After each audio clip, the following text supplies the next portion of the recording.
Good afternoon, everyone. Thank you for joining.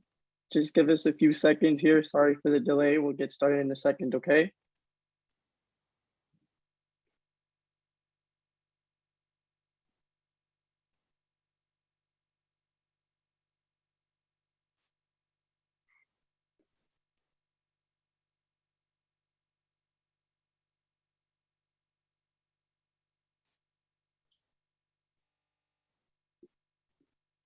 Okay. Good afternoon, everyone. This is Andres, program coordinator for NAMMBA. I would like to thank you all for joining us and welcome you to today's session.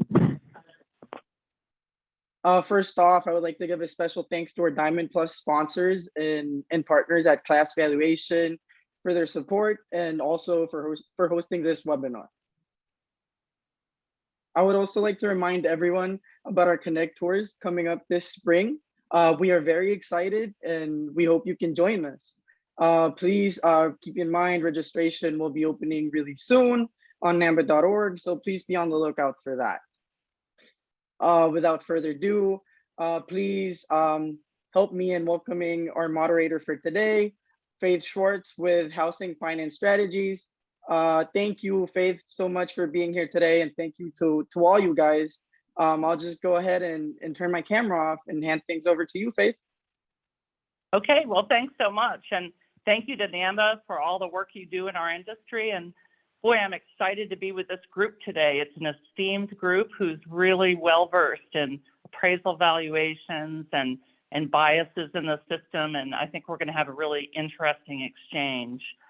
Today, what I'll do is I'll introduce each panelist. I'll give you a little bit of background on each, and then I'll start with Melody Taylor, who will kick us off and is leading the PAVE initiative.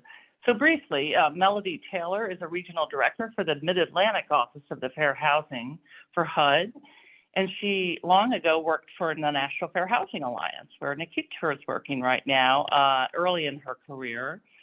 And it's really quite a pleasure to be introducing Melody today because of her very significant role. She's leading the government PAVE initiative, which you'll hear about very shortly.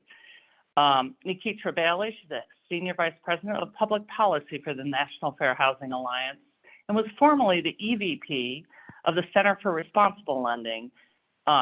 Nikita is well known in Washington circles and across the country really for her civil rights efforts in fair lending and consumer protections. Today, we also have Alan Hummel with us, and I'm real excited to have Alan here today because if you want to know anything and everything about appraisals and about the appraiser function, Alan is the one to speak to. Some say it's in his blood. His father was an appraiser, so he really grew up in the business. I'm looking forward to hearing from Alan and some of his thoughts on where things are going. And most recently, Alan was the chief appraiser for First American. Last but not least, we have Scott Rose. Scott is the Chief Innovation Officer for Class Valuation. If it's not the #1 AMC in the market, it's one of the top AMCs, top 3. And he is very uniquely situated because he also has been an appraiser, but he's also leading the tech revolution and how to offer more tools and different thinking and how we can provide the valuation profession and the industry more tools at their disposal to work with in the valuation system. So we're going to have fun today hearing from all of you. So Melody, let's get started with you. First of all, it is not easy. I believe the PAVE initiative is over 17 government agencies pulling together actions around valuation, potential bias in the system. And I'd love to hear from you about the current state of this effort, but also, you know, what you're learning along the way. Thank you. Melody. Thank you for having me. On behalf of Secretary Fudge and the HUD leadership, I want to thank NAMMBA and its members for holding today's conversation on modernization and valuation. Excited to talk to you about PAVE as well. We're in a pivotal time in which technology and innovations implemented with equity in mind can narrow the wealth gap for all, especially in communities of color. And that is part of what PAVE is considering, among other things. So earlier this year, President Biden called on federal agencies, which together ensure more than 70% of the nation's mortgage market, take a whole of government approach to rooting out discrimination and advancing equity in the appraisal process, which resulted in PAVE. And you know, in the government, we use lots of acronyms. PAVE actually stands for Property Appraisal Evaluation Equity. And it is a task force, as Faith mentioned. There are over 15 federal and independent agencies from across federal government that are operating, collaborating, and innovating to bring about change to this industry. The task force is led none other than by our Secretary, Marcia Fudge, but also we're working in tandem with the Domestic Policy Council, Ambassador Susan Rice and her team are also working on this as well. So very important issue that we're embarking upon. So prior to the president's announcement in July on the formation of PAVE and looking into appraisal bias and discrimination in the home buying process, we know that it remains a longstanding civil rights issue and concern. Redlined and marginalized communities that have suffered from disinvestment to blighted neighborhoods and homes that couldn't receive adequate homeowners insurance are all facets of what this task force is considering as some of the contributing factors relating to appraisal bias. The president's foresight to mandate this initiative was what we believe to be very timely and stimulated a call to action from the industry and advocacy alike. PAVE is also about people in our communities who are doing all the right things.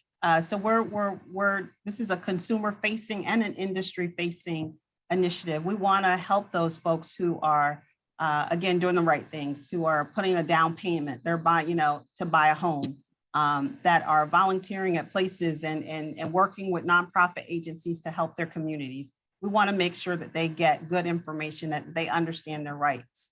And I think in general, what we can all agree upon is that the discrimination and appraisal bias is an unacceptable and a long-standing systemic issue that has essentially invaded communities of color from around the country for a long-standing period of time and for years. And so although this is a big issue to tackle within a very narrow period of time, the task force has done substantial work in identifying some of those key issues.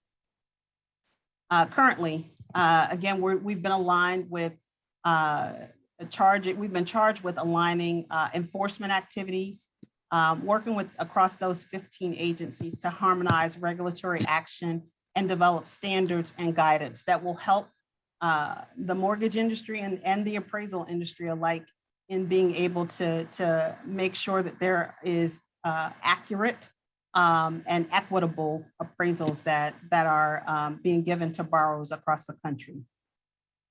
And as I speak to you today, the task force members continue to coordinate on recommended actions, commitments, and achievements that are necessary to ensure equity and intergenerational wealth transference.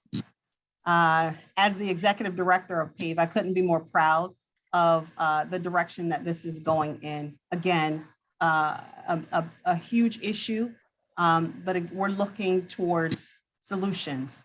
And with organizations such as this and other industry organizations that we've worked with, some of the key things that we've determined, again, working with academics, think tanks, fair housing and civil rights advocates, NAMMBA and others have been critical in helping us think through how do we get to a more equitable place and a path forward and finding solutions in this.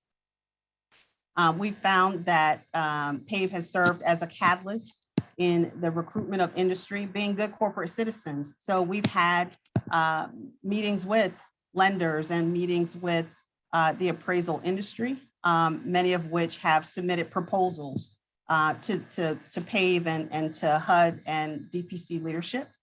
And those proposals have looked at supporting the increased need for diversity in the industry. So what we know is that and I'm pretty sure many of you have heard this percentage kind of touted throughout time, but 85 to 90% of the industry is white male dominated. And so part of what this task force is tackling is how do we increase diversity?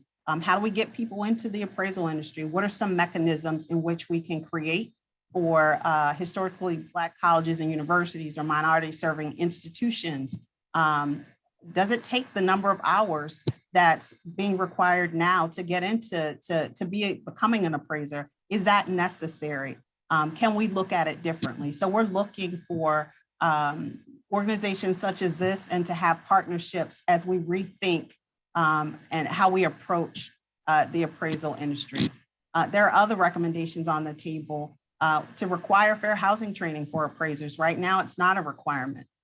There are some states that have engaged through PAREA in doing some fair housing training, but it's not a requirement across the country. And so we're looking to think through how we can make fair housing training a requirement as a part of the industry. We've also partnered with the appraisal subcommittee and their leadership. Again, one of the foremost fair housing advocacy organizations and law firms are actually evaluating USPAP, the Uniform Standards of Professional Appraisal Practices. And what we believe this to be is it will be transformative work. Again, this is the beginning, big issue, lots of things to tackle. And I know that through the panel discussion today, you're probably going to hear a lot of innovation and opportunities in which I believe will be a learning opportunity for me and the task force to continue to have dialogue and to better understand how we as a whole of government can begin to better address, harmonize, think about legislative initiatives, regulation, guidance that will bring about change and will make the appraisal industry something that will meet people where they are. I find that a number of the people that we encounter, I know we've heard anecdotal accounts, the media, individuals don't know where to go or how to address their situation. So the notion of reconsideration of value is something that's on the table and we're evaluating. So just in closing, I just would like to say this is really the president created a call to action for government, but I also think he extended that call to action to organizations such as this and to our constituent base, right? To make sure that we first help our constituents and people who are borrowers and facing discrimination to get help where they believe that they've been victims of misvaluation or undervaluation. How do they seek help? And so we're looking for agencies such as this to build upon the work that we're doing. We want you to get involved. As I mentioned earlier, next year, we're going to be releasing a final action report, which will include a set of actions and new policy recommendations that the government, agencies, and other participants will take to address undervaluing, misvaluing of properties. We want that report to be fully utilized. We want it to be an active part of panel discussions such as this, and to continue to create think tanks around how we can change this industry to bring about change in the communities that have been disinvested in. And as you can see, based on, I'm so sorry. No, that's okay. Go continue, please. Okay, I'll close it out. I know I'm giving you guys a lot of information here and talk about PAVE. Again, just really excited about what opportunities PAVE can bring about. And again, we want to make sure that we're connected to organizations such as this and others to provide information and recommendations. If you have any recommendations that you'd like to share with us, you can send information to pave@hud.gov, and we will gladly set up other opportunities to talk and to make sure that you're invited to upcoming listening sessions. So again, thank you for Faith for your leadership, NAMMBA for your leadership in hosting today's event, and looking forward to any future opportunities to build upon this effort. Melody, thank you. What an honor it is for us to have the leader of this effort on this webinar with us. So we're excited. And I just remember when I first chatted with you, you said, hey, I'm about action. And I loved that, thinking, 15 or more agencies getting together, coming out with a plan, and having some kind of roadmap for action, and appreciate your comments. We'll get back to questions afterward, and I encourage those attending the webinar to send in questions as well. Nikitra, we have you next, and I know you have some slides that you'd like to go through. And I want to thank you for being with us, because I know the National Fair Housing Alliance has been thinking about this a long time also, as have you. And I'm looking forward to hearing from your perspective what the consumers are dealing with, but also how you're seeing it from your lens. Thank you, Faith, and good afternoon. I'm excited to be here today, a part of today's discussion. And I just want to start by just thanking Melody for the leadership that she's providing thus far, and to thank Secretary Fudge and others in the Biden administration for making this an important priority. The National Fair Housing Alliance is a national civil rights organization that was established in 1988 to advance housing justice. NAMMBA is a consortium of nonprofit fair housing organizations, state and local civil rights agencies, and individuals from throughout the United States. NAMMBA has been working for over 30 years to eliminate all forms of housing discrimination and ensure that every community is well-resourced with the opportunities and amenities that people need to thrive. So as Melody said, the question before us is not, whether bias exists, but what we need to do to make sure we can make the appraisal system less discriminatory. My remarks today will focus on bias in the valuation process and fair housing and lending questions raised by it. They will also highlight how the discriminatory bias impacts today's persistent and stubborn racial wealth gaps. And then I'll speak to some of the changes that are needed to create reforms. This is a slide that's speaking to mapping inequality. So for much of our country's history, communities of color were systemically excluded from homeownership opportunities. The New Deal's Homeowners Loan Corporation developed one of the most harmful policy decisions in the housing and financial services markets by creating a system that included race as a fundamental factor in determining the desirability of value of neighborhoods. The system included residential security survey forms that explicitly captured the percentage of Negro populations and other racial living groups in an area, and then utilized that race-based data to grade the neighborhood. The HOLOC's policies and procedures help systematize redlining, as well as the unfounded association between race and risk in the United States housing market. So this map lifts up what that did. And if you can look at how the color gradations are, you'll see that the colors that are in red are graded as the most hazardous, and those were the most least desirable communities. The system also included the creation of appraisal maps that were color coded. And those color codes, as I just mentioned, were done according to color and also according to race and ethnicity. What's interesting is that the maps were not just collected randomly, but they were based on the opinions of leading real estate professionals at the time, including appraisers. Later, the Federal Housing Administration adopted these maps and race-based policies as the basis for mortgage insurance underwriting. So the maps not only reflected the race-conscious views of the nation's housing industry at the time, but were also used to amplify and codify these views throughout the housing system. So we can go to the next slide. And this is a slide of Baltimore, and you'll see how this slide shows that where there are communities of color, those communities are the color red, and they are noted to be hazardous based on Negro concentration. Next slide, please.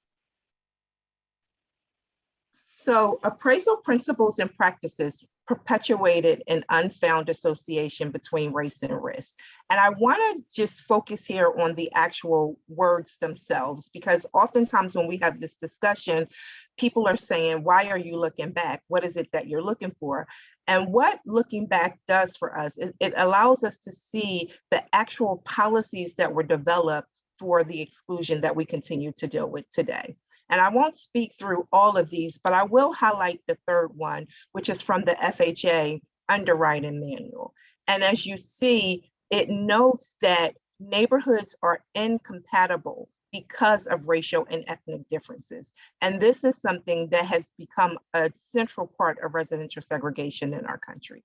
Next slide, please.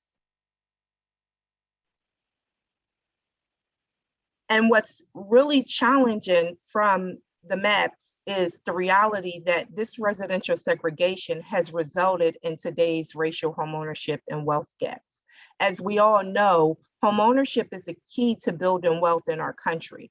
And most people don't realize within the first 35 years of the FHA insured program, families of color were only able to receive 2% of those FHA insured mortgage loans. And because of that, white Americans have been advantaged and they've had a head start at building wealth, wealth that is actually grown over time. So we're at a position where today the homeownership gap between Blacks and whites is actually wider than it was before the 1968 Fair Housing Act, and that the racial wealth gaps continue to persist. Next slide, please. And we have examples of individual evidence of this ongoing disparity. These aren't disparities that are just happening yesterday. These are actually challenges for families today. And I'm highlighting this specific example of a Black female homeowner in Indianapolis who was seeking to refinance. Initially, the purchase price was $100,000. The first appraisal came in at $125K. The second came in at $110K. However, after recommendations that the Black photos and the art were removed and that a white friend actually came in and posed as the homeowner, the final appraisal came in at $259K. So there's something substantially wrong with our system. Next slide, please. And these are not just individual instances. We also know that these instances are systemic. And according to data from the Brookings Institution, homes in Black neighborhoods are valued at 23% less, and it averages in a loss of $48,000 per home, with a cumulative loss of $156 billion. So part of the issue with the Black-white wealth gap is that homes in our communities are undervalued. So we're missing critical opportunities to do with homeownership the very thing that our white counterparts are being able to do, which is to use that home equity to really help fund businesses, cover college education, or even retire securely. We're in a system where we're allowing families of color to be set back while white families continue to be able to advance and reap the benefits of homeownership. Black families tend to reach less of that benefit, as well as other families of color. Next slide, please. So some of the things that we need to do is we need to look at the historical data, and we need to figure out how we can come up with solutions that allow us to not manifest in modern times the challenges from yesterday. And we need values and models that don't bake in a history of discrimination. Part of the issue with the appraisal system is that the valuation process is baking in this history of discrimination. So any type of artificial intelligence and automated models, we're going to need to make sure that they are de-biased so that they don't bake in this history and that they create fairness and opportunity. We also have to raise substantial questions about the cost analysis approach. We know that in communities of color, oftentimes these are manipulated in a way that can be harmful for community members. So we need to come up with an approach that doesn't really hurt community members and that complies with our nation's fair housing laws. Our nation's fair housing laws are really broad, and the Fair Housing Act covers appraisals in a very powerful way, and we need to make sure we're using it as a tool to ensure fairness in the process. We also need additional research. We need to be able to answer questions as to what's going on and why are people in communities of color being impacted in the way that they are in comparison to white communities. We also need to make sure that we have diversity within the process. As has been stated already, we know that this is a kind of area of focus that does not have the same broad and rich diversity as the nation. So we have an opportunity to think about apprenticeships and development that look different from the way that the system currently operates.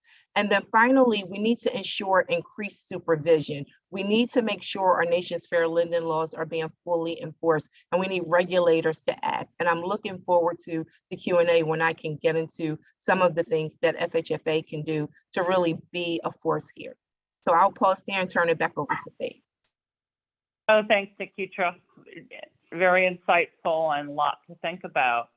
I think, given what you just shared with us, I'd really love for Alan Hummel to set the stage for all the change going on in the appraisal world. We have this PAVE initiative and appraisal bias that's certainly at top of mind for everyone in valuation right now. But we also have an aging workforce. We have a lot of modernization going on. We have, standards being set differently from our investor environment, the Fannie Mae's, the Freddie Mac, and HUD on what they require in this pandemic, and then beyond that. And so we're kind of dealing with a lot of change right now. And Alan, I'd love for you to kind of set the stage on the current state, where we're going, and maybe talk a little bit about the regulatory schematic on what is the oversight to the appraisal industry, so we better understand that. Absolutely. And thank you, Faith. I appreciate the opportunity to be part of this panel today. Yeah, it's interesting. When I think about how we're progressing in the modernization of real estate appraisals, it takes me back to a book written in 2000 by Malcolm Gladwell, The Tipping Point, that many of us have read. And it's the little things can make a big difference. And with the tipping point being the moment of critical mass, I really believe that's exactly where we're at in our opportunity to modernize the appraisal process and to make certain that the process does not have biases.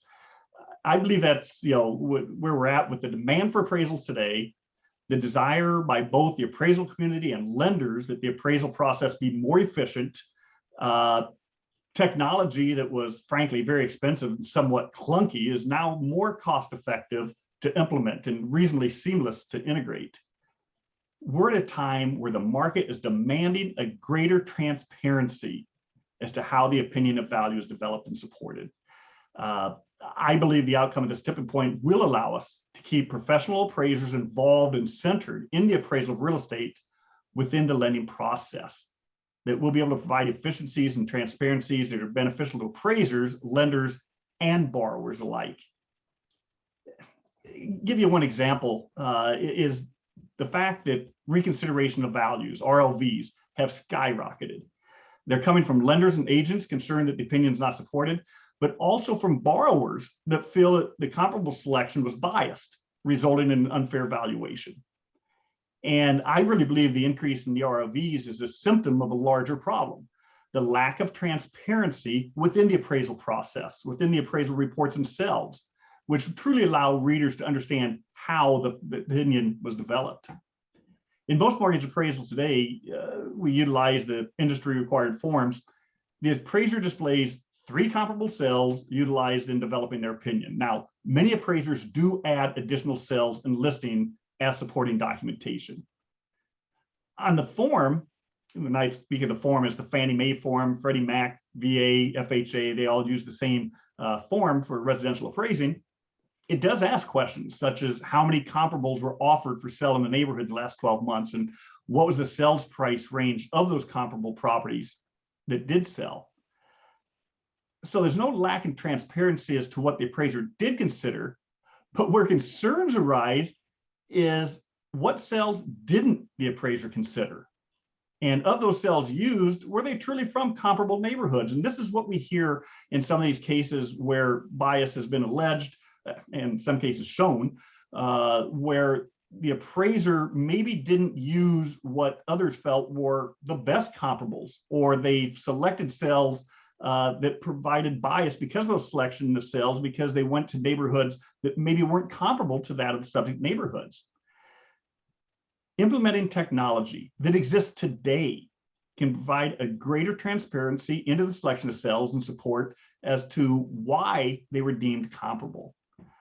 Today, what you'll see in most reports is a description of the neighborhood, a narrative description of the boundaries, a picture of a map illustrating those boundaries, a grid describing the comparables used, and then they place them on a location map, but showing the subject and the location of the cells used. What's missing is the appraiser's analysis as to why they felt those were proper neighborhood boundaries.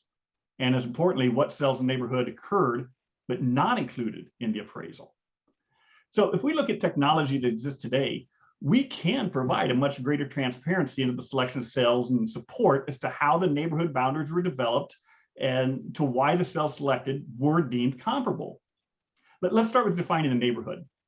With the advancement of geocoding in real property, it's not a difficult task to develop maps that allow an appraiser to show visually what they consider to be the driving factors in defining their neighborhood. Imagine a map that showed the broad global view of the market area, showing municipal boundaries, as well as school district boundaries, property uses and zoning, as well as environmental hazards such as flood zones, major traffic arteries, and where business districts are.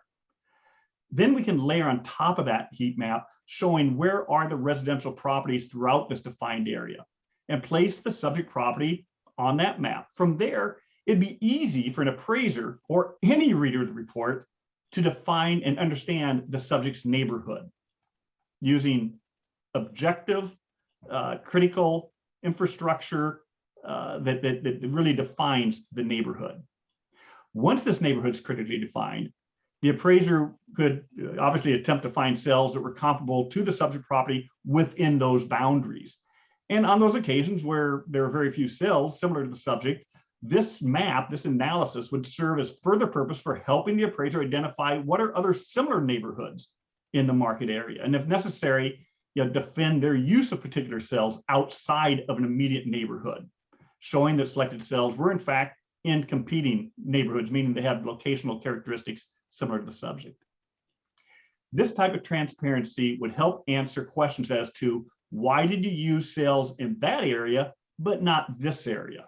Which leads to the next question. Why were these particular cells used? And as importantly, as we spoke earlier, why weren't other cells used? The selection of comparable cells should not be a mystery.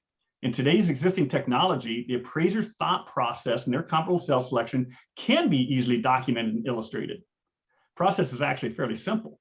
After the appraiser understands the physical characteristics of the subject property, let's say it's a single-family detached home, they then define the driving characteristics that the market looks for in their decision-making process, such as age or bedroom counts, gross living area, garage counts, or whatever the other characteristics or amenities the appraiser determines are driving factors in that market. I want to look at a hypothetical example. An appraiser's research indicates that driving factors in this particular market are age, bedroom bath, GLA, and number of garage stalls. Now, remember the previously mentioned geocoding map that I illustrated. The appraiser is now able to populate that map with icons of all the cells of single-family detached that occurred, let's say in the last 12 months. And I'm going to say that they're represented by blue pin dots. 47 of them are now shown on the map in relation to where the subject is and in relation to what the neighborhood boundaries are. In this report, the appraiser cites the characteristics that they're going to sort the cells by, and they say, listen, in this market, plus or minus 10 years in age, the subject property, between 3 and 4 bedrooms and 2 and 3 baths. That's my criteria for saying what is going to be a comparable property, and they can add more parameters. Once they put these parameters in, the original 47 pin dots, 10 of them that were blue now turn to yellow, indicating they meet the above criteria. So now we're able to understand which and how many of the cells were considered and how the appraiser narrowed them down to their selection of what is comparable. And their selection process is noted in the appraisal report. It's not in their work file, it's in the appraisal report that says, these are the criteria that I used in order to sort the cells, and these are the cells that meet that criteria. And existing technology even allows the appraiser to rank the importance of these characteristics. Maybe square footage is the most important in the market in that area, and then bedroom count, and then the number of garage stalls, et cetera. The appraiser now is able to show a ranking of those cells And they might choose to use the top 3 that meet these criteria. And it's, again, they're shown in the appraisal report how they rank.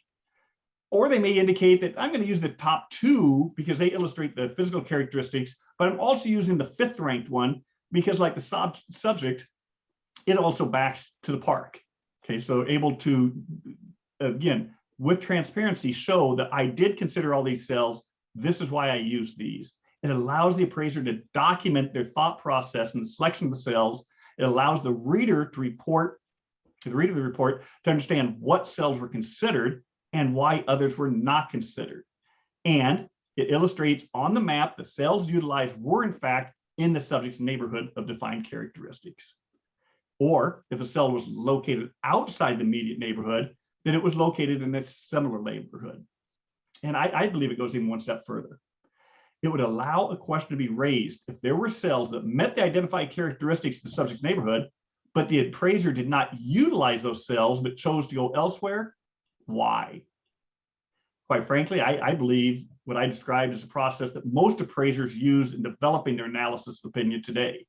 What's lacking is the transparency in that development process, which can lead to an apprehension as to the motives of the appraiser, and when there's a disagreement as to the opinion of value of the subject property. The transition that I'm speaking about, would consider the traditional appraisal today to what I've described is not automatic. There's still a fairly complex regulatory schema that needs to be addressed to make certain that the new processes are approved and accepted throughout the whole mortgage cycle chain, meaning that appraisers have to make certain the processes meet the rigor of the Uniform Standards Professional Appraisal Practice, USPAP, and state regulatory requirements. Lenders have to know that these processes will be acceptable to their internal requirements as well as those of investors. And we can't forget, in today's environment, the borrowers must believe that the process delivers a credible and unbiased opinion.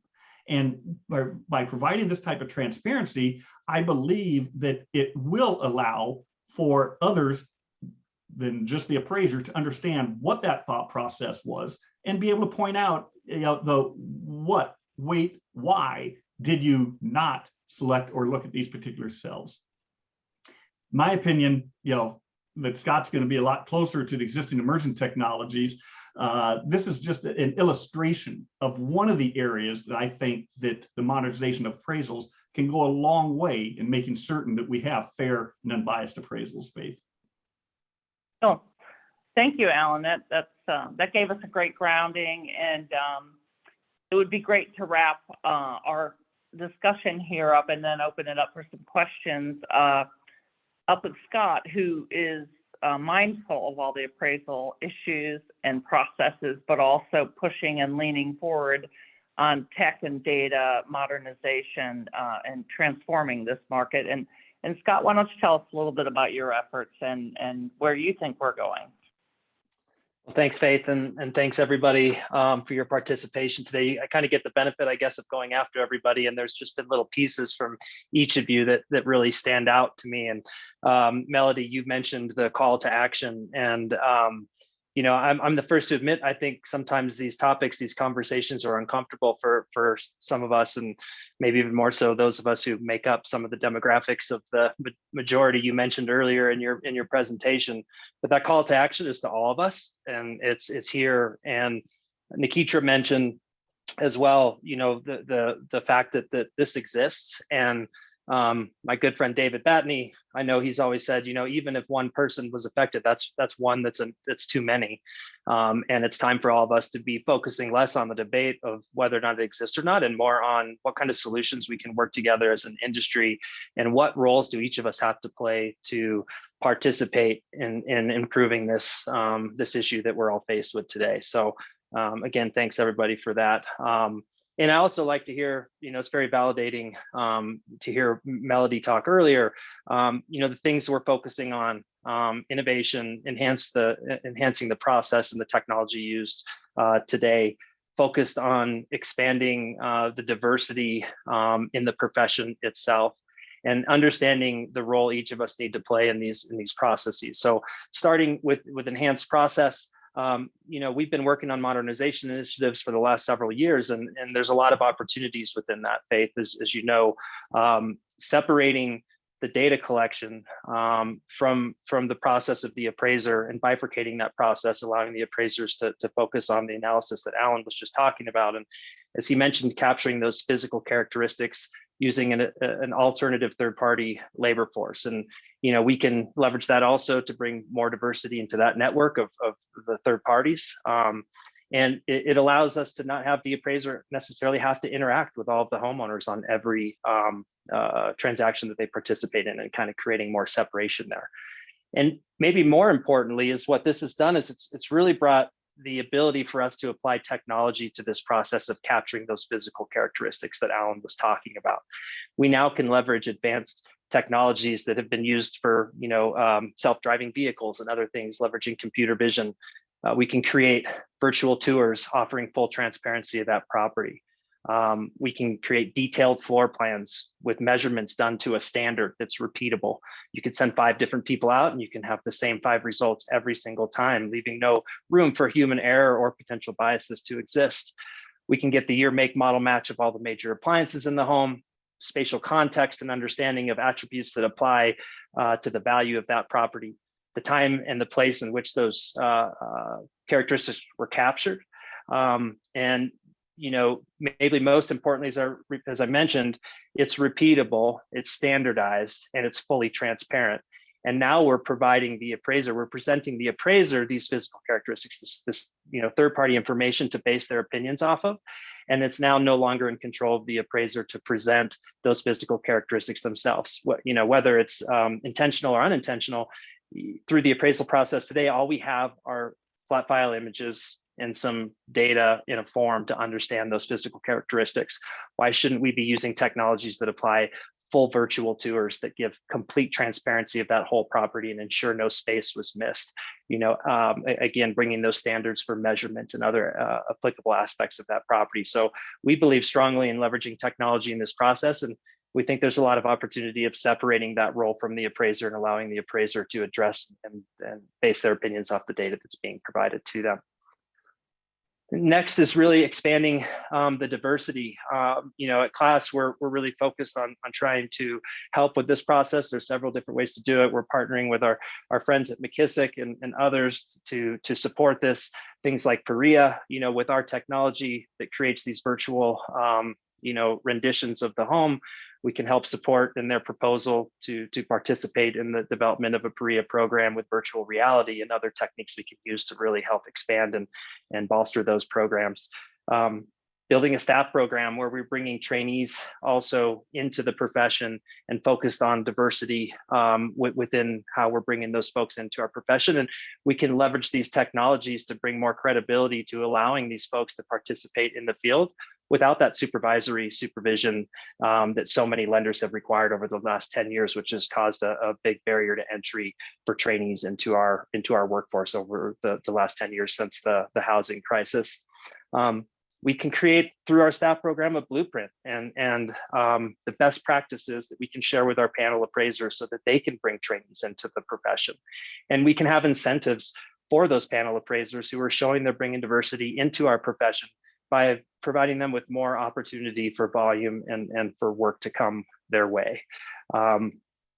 Last is really talking about, our role as an AMC. I think everybody has a role in this process, but focusing on us specifically in our profession, I want to first off applaud many of our peers that are out there that are also helping to lead the way on these initiatives and showing their commitment to the improvement in this process. It starts at home, right, Faith? We're working with Housing Finance Strategies now on setting up training for our executive team, for all of the people within inside of our organization, from top down, improving, our DE&I initiatives, making sure we have the appropriate bias training in place. Again, partnering with our friends at McKissick, they're working on appraisal bias training themselves right now that we can incorporate and help support our panel appraisers as well as our staff in taking these important education, paths to help here.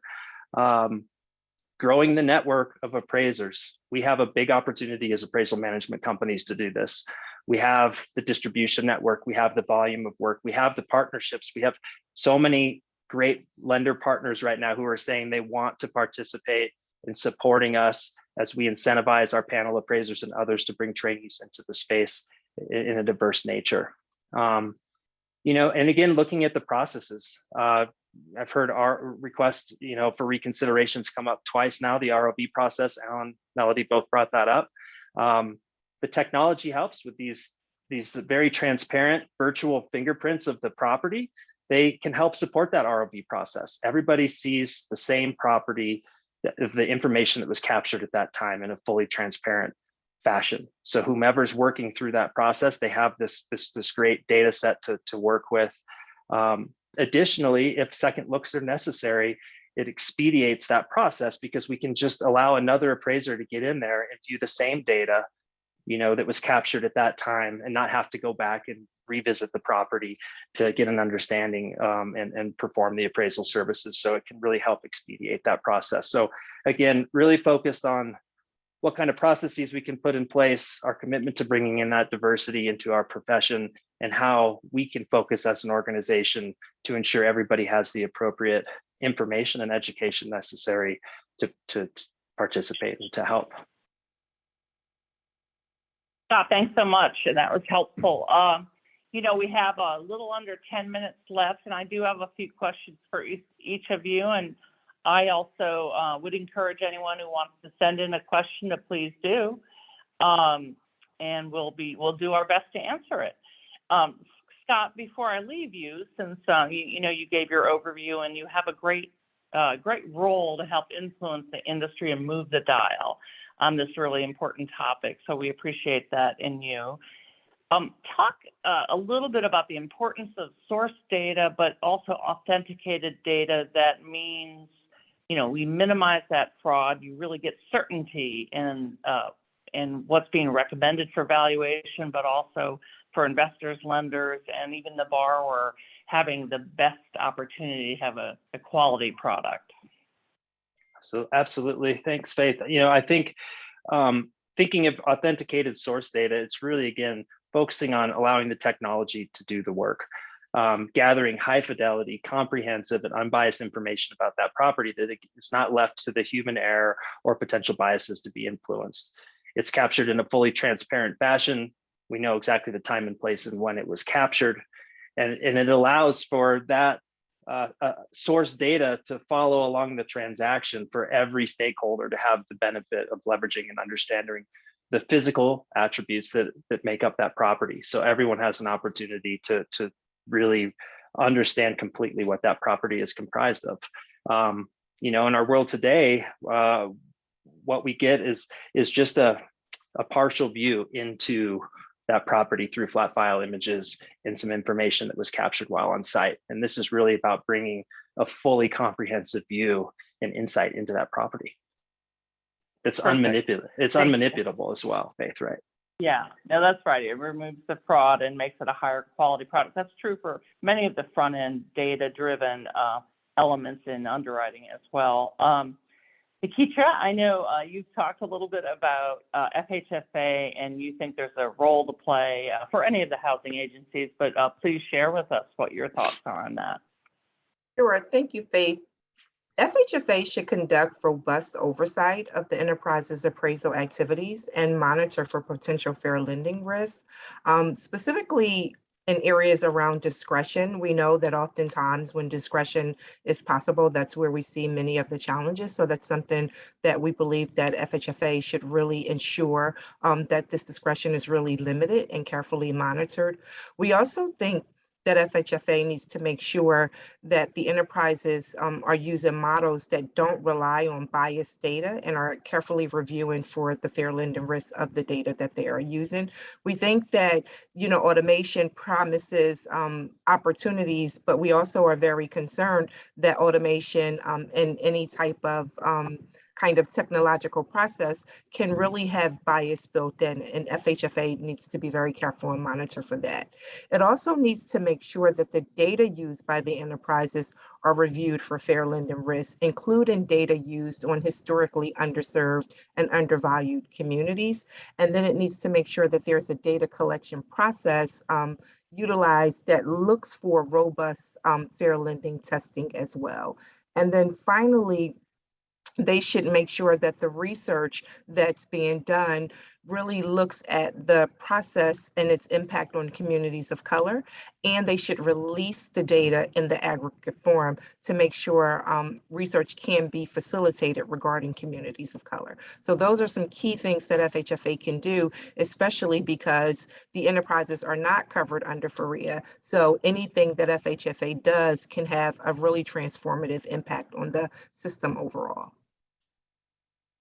Yeah, that's a big reminder about the FREA and who's governed by that. I appreciate that, Nikitra. Quick question for Alan Hummel. I just want to make sure I circulate here. Alan, I think we talked a little bit about a hybrid workforce, appraisers doing what they do best with the best information possible being delivered, maybe at a desktop, and someone else would be in the home, entering the neighborhood, an alternative workforce inspector. It could be a trainee perhaps who's getting into the business. Tell us the pros and cons of that approach. I know it's being, it's already somewhat underway with pilots thinking through how can we have a different product than the standard appraisal. Absolutely. And there have been pilots by different organizations, but quite frankly, desktop appraisals have been around, in 1980s, I was doing desktop appraisals. So they themselves are not new.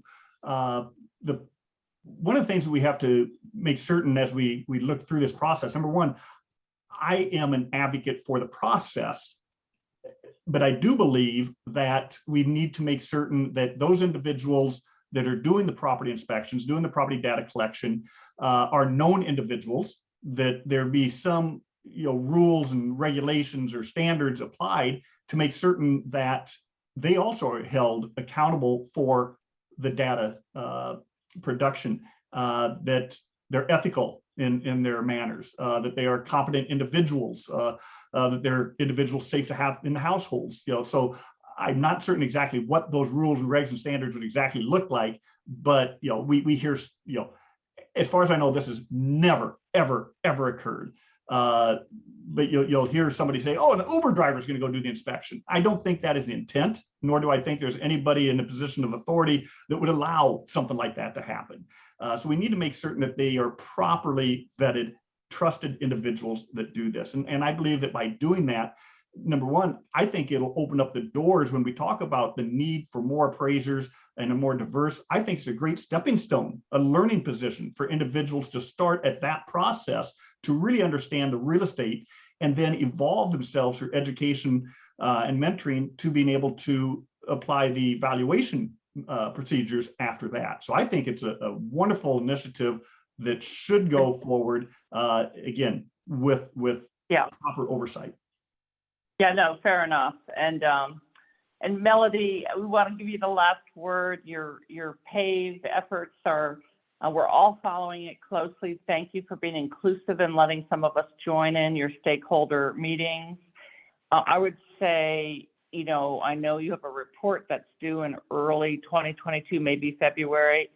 My question is, isn't this a long-term play? This is going to take a lot of tactical, strategic stakeholder efforts to continue to transform this market. And I'm curious what your big picture thinking is on that. Sure, and thank you for that, Faith. Just to each of you, I was taking notes, and Nikitra in particular, FHFA is a part of this task force, and so those are great recommendations. And when I listen to you both, or the three of you talk about data, just to respond to your question, Faith, beyond the delivery of the report, the department and the DPC is taking great consideration to how we will continue this work. We know that it's a big agenda that could have never been done within a 6-month period because it's taken hundreds of years to create the disinvestment in communities. And so I think I can strongly say that the department supports moving this initiative forward and how we can begin to implement some of the strategies that are going to be born as a part of the recommendations and actions over the course of the next year. Wow. Well, listen, thank you to Scott Rose and Class Valuation, to NAMMBA, and to all of you for really sharing your expertise and helping us understand this very complex issue. And I say onward, and I hope we can all get together again and talk about the progress we're making. Thanks, Have a everybody. great day. Great to be here. Thank you. Hey, everyone, I would just like to say thank you for joining, and thanks to our partners again at Class Valuation. Most importantly, thank you to all our panelists for sharing on such an important topic. And just wanted to remind you guys to be on the lookout for the recording of this session on your email, and have a nice day. Thank you, everyone. Bye-bye. Thank you. Thank you.